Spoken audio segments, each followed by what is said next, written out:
இன்னைக்கு உண்மையான குற்றவாளி யாருன்னு தெரிஞ்சு போச்சு. அன்னைக்கு என்ன இவங்க 2 பேரும் தான் சந்தேகப்பட்டாங்க. சத்தியத்துக்கு மறுபேர் தான் அந்த விஸ்வநாதன். அன்னைக்கு சந்தேகப்பட்டதுக்காக இவங்களுக்கு என்ன தண்டனை கொடுக்க போற? எனக்கு புள்ள பெத்துக்கிற சக்தியே கிடையாதுடா. என்னடா சொல்ற? நாம என்னைக்கு போலான்னு சொல்றேன். அது வரைக்கும் மனசு போட்டு குழப்பிக்காம கவலைப்படாம இரு.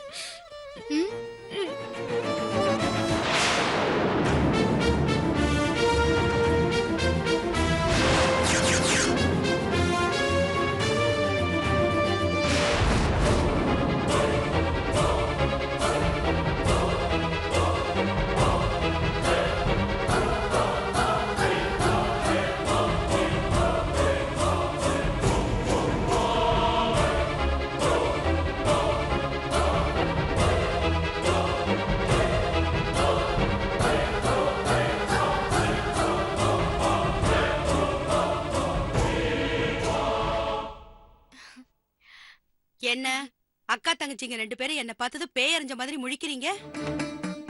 என்ன உங்க அக்காவுக்கு இஞ்சி மரப்பா வாங்கிட்டு வந்து கொடுத்தியா? சும்மா தமாஷுக்கு சொன்ன. நல்லா இருக்கியா? நல்லா இருக்கேன் அத்தை. நீங்க எப்படி இருக்கீங்க? இருக்க. உங்க அக்காவால நானும் ஊர் உலகத்துல அவமானப்பட்டுகிட்டு இருக்கேன். எல்லாம் என் தலை விதி. வேற யார போய் நான் குறை சொல்றது? ஏன் அத்தை இப்படி எல்லாம் அழுத்துக்கிறீங்க? உங்களுக்கு பேரனோ பேத்தியோ பொறக்கதான் போகுது, கவலைப்படாதீங்க. அதான் எப்போ? நான் மண்டைய போட்டதுக்கு அப்புறமா? அப்படியெல்லாம் சொல்லாதீங்க அத்தை. அப்படி சொல்லாம வேற எப்படி சொல்ற? கல்யாணம் ஆகி 2 வருஷம் ஆச்சு. ஒரு புள்ளைய பெத்து கொடுக்கறாளா உங்க அக்கா? அதான் டாக்டர் எந்த குறையும் இல்லைன்னு சொல்லிட்டாரே. அவர் சொல்லிட்டாருன்னா ஏன் இது வரைக்கும் ஒரு குழந்தையே பிறக்கல? என் புள்ளைய இந்த விஷயத்துல எந்த குறையும் சொல்ல முடியாது. ஏன்னா எங்க பரம்பரை அப்படி. இவ்வளவு லேட் ஆகுதுன்னா காரணம் உன் அக்கா கிட்டதான் இருக்கு, என் பிள்ளை கிட்ட இல்ல. அப்படி ஒரேடியா அக்காவை மட்டும் குறை சொல்லிடாதீங்க அத்தை. இப்ப கடவுளோட அருள் கிடைக்காம இருக்கலாம். நேரம் வரும்போது எல்லாம் சரியா நடக்கும் அத்தை. அந்த நேரம் சீக்கிரம் வரணும், அவ்வளவுதான் நான் சொல்லுவேன்.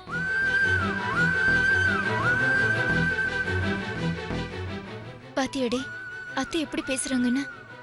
முன்னாடி எல்லாம் நீ வந்தனா எப்படி உன்னை உபசரிப்பாங்க? இப்ப பாரு, வந்து உன்னை ஏதாவது சாப்பிட்டேன்னு கூட கேட்காம போயிட்டாங்க. சரி, ஏதாவது சாப்பிடுறியா? வேண்டாம்க்கா. நான் அவங்க மதிக்கணுங்கிறதுக்காகவோ சாப்பிட்றதுக்காகவோ இங்க வரல. நான் உன்னை பார்க்க தான் வந்தேன், பார்த்துட்டேன். ரெடியாரு? நான் எப்ப டாக்டர் பார்க்கணும்னு சொல்றேன் அப்ப வந்துடு. சரியா? வரேன்.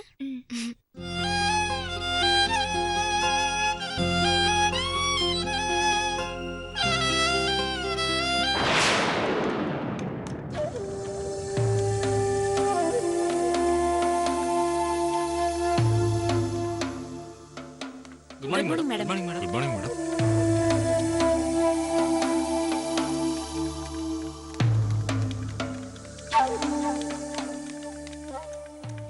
லக்ஷ்மி, லலிதா மேடம் வந்துட்டாங்களா? வந்துட்டா. அவதான் இல்லையே, அப்புறம் என்ன மேடம்? அந்த மரியாதைக்கெல்லாம் அவ தகுதியே இல்லாதவ. என்ன இருந்தாலும் அவங்க போஸ்டிங்க்கு ஒரு மரியாதை இருக்குல்ல. மத்தபடி அவங்க பர்சனல்னா நமக்கு எதுக்கு? நீ அவளுக்கு இவ்ளோ மரியாதை கொடுத்துட்டு இருக்க, ஆனா அவ அதெல்லாம் கேர் பண்றதே இல்ல. எஸ்பெஷலி உன்னை கண்டாலே அவளுக்கு பிடிக்கல. நீ வரலங்கறத நோட் பண்ணிட்டு தான் உள்ள போயிருக்கா. உன்னை பார்த்ததும் கடிச்சு கொதறாம விடமாட்டா.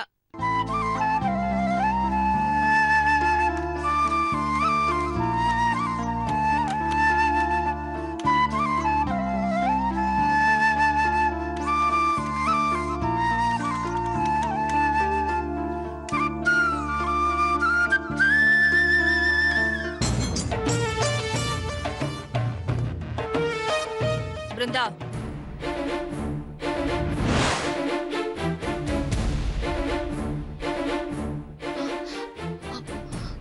Good morning madam. உன் குட் மார்னிங் தூக்கி குப்பையில போடு. இதுன்னு சத்திரமா இல்ல சாவடி நினைச்சியா? ஓ இஷ்டத்துக்கு வரதுக்கு போறதுக்கும். வெளியே போ முதல்ல. சாரி மேடம், கொஞ்சம் லேட் ஆயிடுச்சு. எந்த பஸ்ஸும் நிக்கல மேடம், ரொம்ப கூட்டமா இருந்துச்சு. இங்க பாரு, பஸ்ல கூட்டம், பஸ் நிக்கல, காத்தடிச்சது, மழை அடிச்சது, புயல் அடிச்சதுன்னு இந்த புலம்பெல்லாம் எனக்கு தேவையில்லை. எனக்கு 10 மணிக்கெல்லாம் ஷார்ப்பா சீட்ல இருக்கணும். அப்படி வர முடியலன்னா நீ வரவே தேவையில்லை. லீவு போட்டுட்டு அடுத்த பஸ் பிடிச்சு வீட்டுக்கு போயிட்டே இரு. மேடம் 10:10க்குலாம் வந்துட்டேன் மேடம். 10 நிமிஷம் தான் மேடம் லேட்டு. ஓ, உனக்கு 10 நிமிஷம்ன்றது ரொம்ப ஈஸியா இருக்கும். 600 செகண்ட்ஸ் நீ லேட்டா வந்திருக்க. ஒரு செகண்ட் மிஸ் பண்ணதுனால ஒலிம்பிக்ல தங்க பதக்கத்தை இழந்தவங்களும் இருக்காங்க. 5 நிமிஷத்துக்கு முன்னாடி கொண்டு வந்திருந்தா உயிரை காப்பாத்திருக்கலாம்னு டாக்டருங்க சொல்லிருக்காங்க.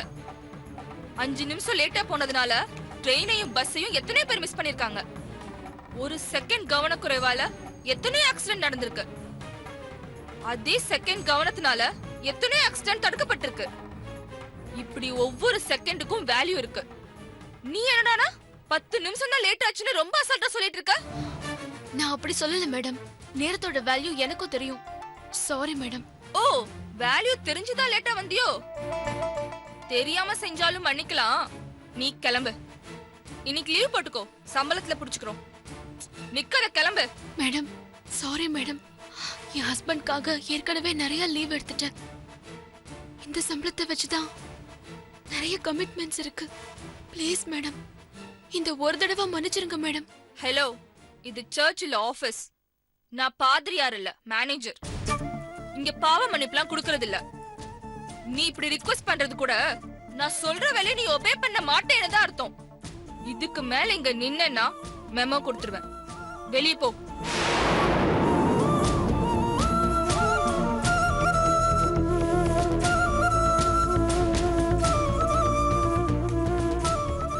நில்லுங்க.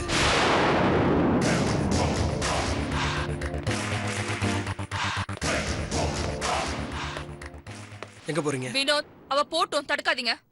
தினமும் லேட்டா வந்துட்டு இருக்கா. இப்படி வெளியே அனுப்புனாதான் அவளுக்கு புத்தி வரும். நீ போ வெளிய. லலித், கொஞ்சம் பொறுமையா இரு. நில்லுங்க. வினோத், பொறுமையா இருன்னு சொன்னேன்.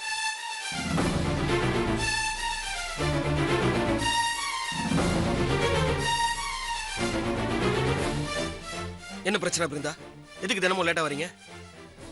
சார், உங்க எல்லாருக்குமே தெரியும் என் ஹஸ்பண்ட் ஆக்சிடென்ட் ஆகி நடக்க முடியாம இருக்காருன்னு. வீட்டு வேலையெல்லாம் முடிச்சிட்டு அவருக்கு தேவையானதெல்லாம் செஞ்சு கொடுத்துட்டு என் பையனை ஸ்கூலுக்கு அனுப்பிட்டு நான் அவசரமா ஆபீஸ்க்கு புறப்பட்டு வந்தாலும் பஸ் கிடைக்க மாட்டேங்குது சார். வர பஸ் எல்லாமே கூட்டமா இருக்கிறதுனால ஸ்டாப்பிங்ல நிக்க மாட்டேங்கிறாங்க. நிக்கிற பஸ்ல ஏறி 2 பஸ் மாறி வர வேண்டியதா இருக்கு சார். ஹலோ, நீங்க மட்டும் தான் வீட்டு வேலையை முடிச்சிட்டு வரீங்களா? இங்க வர எல்லாருமே அவங்கவுங்க வீட்டு வேலையை முடிச்சிட்டு தான் வராங்க. இங்க பாருங்க, 2 வீலர்ல வரவங்களும் 4 வீலர்ல வரவங்களும் தினமும் டிராபிக்ல 1008 சர்க்கஸ் பண்ணி தான் ஆபீஸ்க்கு ஆன் டைம்க்கு வந்து சேர்றாங்க. இங்க பாருங்க, இதெல்லாம் ஒரு ரீசன் வந்து ஆபீஸ்ல வந்து சொல்லிட்டு கூடாது. ஆபீஸ்க்கு இதெல்லாம் தேவையில்லாத விஷயம், புரியுதா? நீங்க ஆபீஸ்க்கு 10 மணிக்குள்ள வரீங்களா இல்லையாங்கிறத நாங்க பாப்போம். லேட்டா வரதுக்கான காரணத்தை கண்டுபிடிக்கிறத விட்டுட்டு சீக்கிரம் வரதுக்கான வழியை பாருங்க. இப்போ உட்காந்து வேலையை பாருங்க.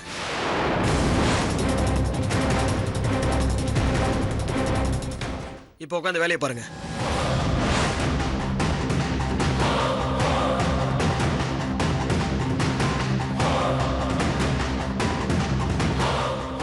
உட்காருங்க. வினோத், இங்க பாரு, எதா இருந்தாலும் கேபினுக்கு பேசிக்கலாம்.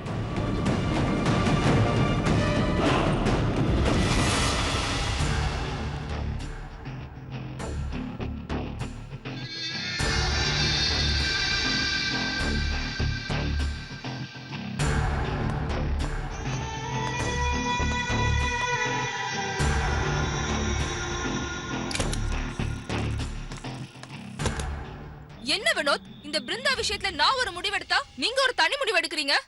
நீங்க பண்றது எனக்கு எதுவுமே புரிய மாட்டேங்குது. நான் ஏதாவது அவளை பனிஷ் பண்ணா நீங்க தடுக்கிறீங்க. இப்படி பண்ணிட்டே இருந்தீங்கன்னா அவ எப்படி என்ன மதிப்பா? நான் சொல்றது உங்க காதுல விழுகுதா இல்லையா? எனக்கு மன்னிச்சுட தெரியாதா? லேட்டா வந்தா லீவ் கொடுத்து சம்பளத்தை கட் பண்ணுவாங்கன்னு அவளுக்கு தெரியணும். அப்பதான் இவங்கள மாதிரி ஆளுங்களுக்கெல்லாம் புத்தி வரும். ஐயோ டைம் ஆச்சேன்னு அடிச்சு புடிச்சு ஓடி வருவாங்க. அப்படி இல்லனா எரும மாட்டு மேல மழை பெஞ்ச மாதிரி ஆடி அசைஞ்சு மெதுவா தான் வருவாங்க. நீங்க என்னடானா உட்காந்து வேலைய பாருன்னு சொல்றீங்க. பேசி முடிச்சிட்டியா?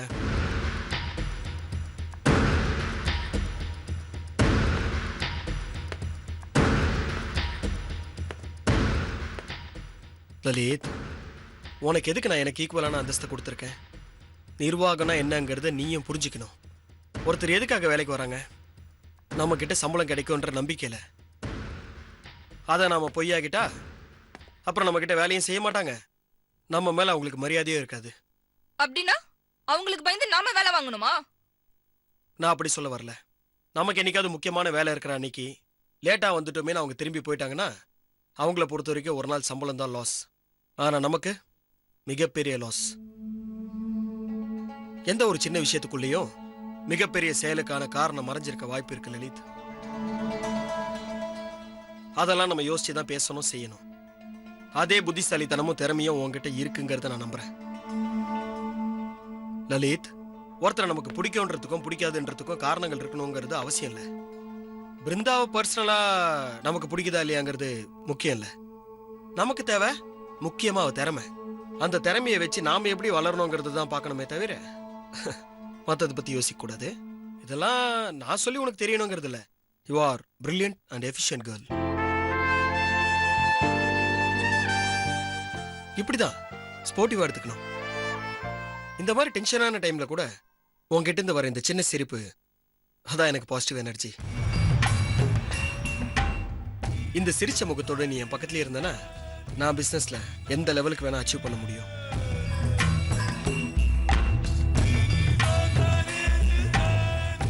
I love you. I love you too.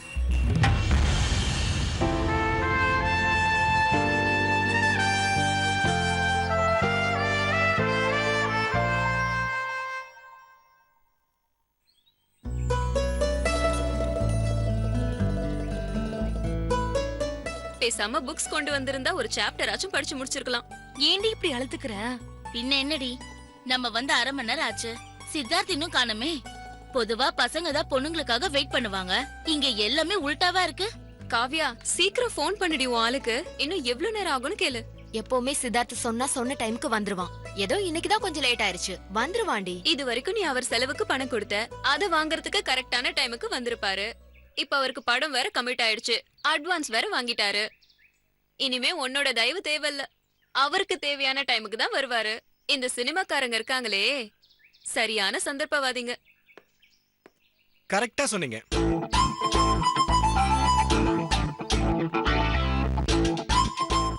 நாங்கெல்லாம் எந்த ஒரு ஆப்பர்ச்சுனிட்டிஸையும் விட மாட்டோம். நீங்க பாத்தீங்கன்னா மழை பெஞ்சாலும் சரி, ஏன் வெயில் அடிச்சாலும் சரி, எல்லாத்தையும் யூஸ் பண்ற ஆளுங்க நாங்க. குயில் கத்தினாலும் சரி, இடி இடிச்சாலும் சரி, ஏன் பனியே விழுந்தாலும் சரி, எல்லா ஆப்பர்ச்சுனிட்டிஸையும் நாங்க யூஸ் பண்ணுவோம். எதையுமே நாங்க விட்டு தர மாட்டாங்க. நீங்க சொல்ற மாதிரி சந்தர்ப்பவாதிகள் எல்லா துறையிலயும் இருக்காங்க. அவங்க மட்டுமே செல்ஃபிஷா இருந்து அடுத்தவங்கள முன்னேறவே விட மாட்டாங்க. ஆனா அந்த மாதிரி சந்தர்ப்பவாதி நான் கிடையாது. கையில காசு இல்லனா ஃப்ரெண்ட்ஸுங்க கிட்ட கூச்சப்படாம கேட்போம். அதே சமயத்துல எங்க கையில காசு இருந்ததுன்னா அடுத்தவங்களுக்கு கொடுத்து உதவுவோங்க. அவங்க தாங்க சினிமாக்காரங்க. பின்னிட்டீங்க சித்தார்த், உட்காருங்க. தேங்க்ஸ். நீங்க வர்றத பார்த்துதானே அப்படி சொன்னேன். நீங்க என்ன ரியாக்ட் பண்றீங்கன்னு தெரிஞ்சுக்கலாம் தான். தப்பானவரா இருந்தா நீங்க கோவப்பட்டிருப்பீங்க. கரெக்டா இருக்க போய் தானே இவ்ளோ டீடைலா சொன்னீங்க. 100% நீங்க படம் பண்ண தகுதியானவர் தான்.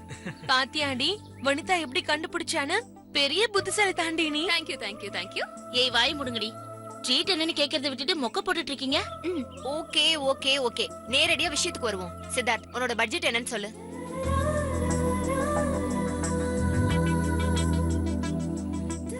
அதுக்கு தகுந்த மாதிரி எங்க ட்ரீட்டை நாங்க வச்சுக்கிறோம்.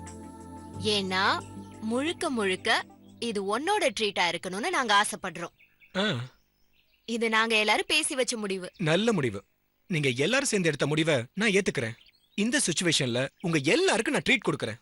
Wow, lovely, super. அது மட்டும் இல்லைங்க, உங்க எல்லாருக்கும் முன்னாடியும் என்னோட காவ்யாவுக்கு ஒரு ஸ்பெஷல் கிஃப்ட் கொடுக்க போறேன்.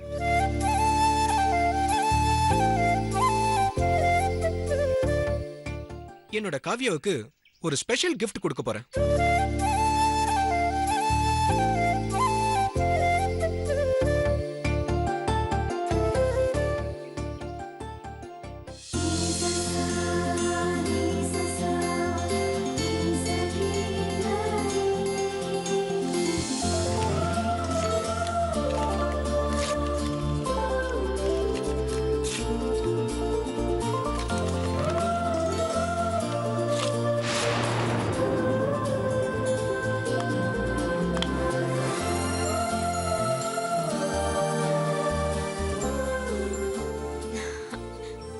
இருக்குன்னு பாரு. கொடு.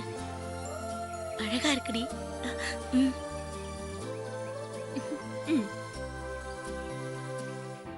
Wow super. ஆஹா எவ்வளவு அழகான குட்டி பிள்ளையார். So sweet. தங்கம் மாதிரியே இருக்கு. என்ன விலை இது? விலையா? என் அன்புக்கும் சாமிக்கும் விலை மதிக்க முடியாது. ஆனா இந்த தங்கத்தோட விலை 50,000 ரூபா. 50,000 எதுக்கு சித்தார்த் இவ்ளோ விலையில வாங்குன? விலை ஏன் பாக்குற? விநாயகரை மட்டும் பாரு. உனக்கு தான் விநாயகரை பிடிக்கல, அதுக்காக தான் வாங்கினேன். பிடிச்சிருக்குல்ல? ரொம்ப பிடிச்சிருக்கு. தேங்க்ஸ் சித்தார்த். சரி, அவர் முறைப்படி உனக்கு gift கொடுத்துட்டாரு. நம்ம முறைப்படி இருக்க வேணாமா? Congrats. Thank you. Congrats. Thanks a lot. All the best. Thank you. Okay, இப்பவாவது ஏதாவது ஆர்டர் பண்ணலாமா? கண்டிப்பா. பேரர், சொல்லுங்க மேடம். ஒரு orange juice. Orange juice. Chicken biryani. Chicken biryani. எனக்கு ஒரு mutton biryani, chicken 65, chicken lollipop, அப்புறம் ஒரு பர்கர். ஹே ஸ்டாப் பண்ணு. இது படம் கமிட் ஆனதுக்கான ட்ரீட் தான். கல்யாண சாப்பாடு ஒண்ணும் இல்ல. நீ சொன்னாலே இப்ப அது கிடையாது. முதல்ல சித்தார்த் படம் பண்ணணும், அவர் ஜெயிக்கணும், அதுக்குள்ள நான் படிச்சு முடிக்கணும், அதுக்கப்புறம் தான் எல்லாமே. ஆர்டர் பண்ணதெல்லாம் கொண்டு வந்துருங்க. Okay sir. அப்படிலாம் எதுவும் இல்லைங்க. கூச்சப்படாம யாருக்கு என்ன வேணுமோ ஆர்டர் பண்ணி சாப்பிடுங்க. ஆமா, அடுத்தவன் பணத்துல எவ்வளவு வேணா ட்ரீட் கொடுக்கலாம்.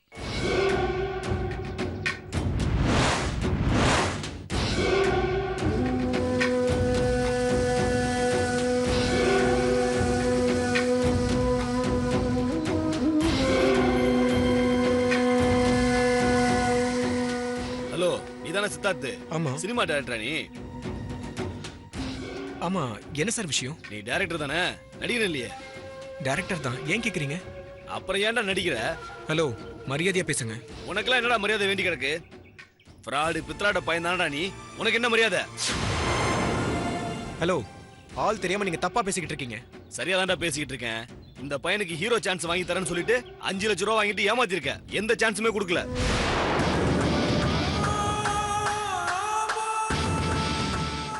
என்னது? 5 லட்சம் ரூபா வாங்கி நான் ஏமாத்திருக்கனா? சான்ஸ் தரேன்னு சொல்லிருக்கனா? என்னங்க, எனக்கே இப்பதான் டைரக்டர் சான்ஸ் கிடைச்சிருக்கு. அதுவும் இவருக்கு போய் ஹீரோ சான்ஸா? என்னங்க நீங்க காமெடி பண்றீங்க? ஏய், என்ன நக்கலா?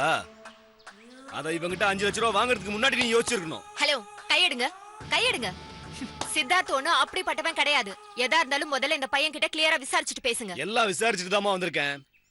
இவன் தான் பணத்தை வாங்கிட்டு ஏமாத்திட்டான். அந்த பணத்துல தான் உங்களுக்கு பார்ட்டி கொடுத்து பந்தா பண்ணிக்கிட்டு இருக்கான். எந்த ப்ரொடியூசர்மா முத படம் பண்ற டைரக்டருக்கு அட்வான்ஸ் அள்ளி தரான்? இவன் ஒரு சரியான ஃப்ராடுமா? என்ன சித்தார்த், இவர் சொல்றதை என்னால நம்ப முடியல. ஆனா நீதானு உறுதியா சொல்றாரு. இவங்க சொன்னா அது உண்மையாயிடுமா? இது வரைக்கும் இந்த ஆளை நான் பார்த்ததே கிடையாது. அப்புறம் இவர்கிட்ட எப்படி நான் காசு வாங்கியிருப்பேன்? இவரை பார்த்ததே இல்லைன்னு சொல்றாரு, அப்புறம் எப்படிங்க? இங்க பாரு, நான் கட்ட பஞ்சாயத்து பண்ற ரவுடி தான். ஆனா என் தீர்ப்புல தப்பு இருக்காது. தீர விசாரிக்காம நான் எதுலயுமே இறங்க மாட்டேன். ஏய், நீ SMK ஃபிலிம்ஸ்ல தானே கமிட் ஆயிருக்க? ஆமா. இன்னும் டைட்டில் கூட வைக்கல? இல்ல. புரிஞ்சுதா? இன்னும் நீ நம்பலையா? டேய், குடுறாத. இந்த வீடியோ பாரு. பாரு.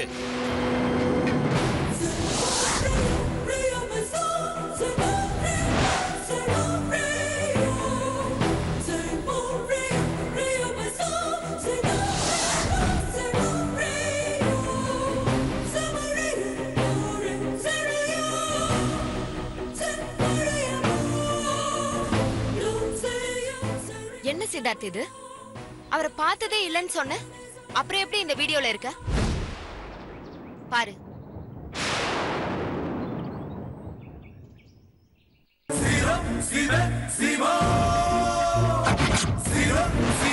Simo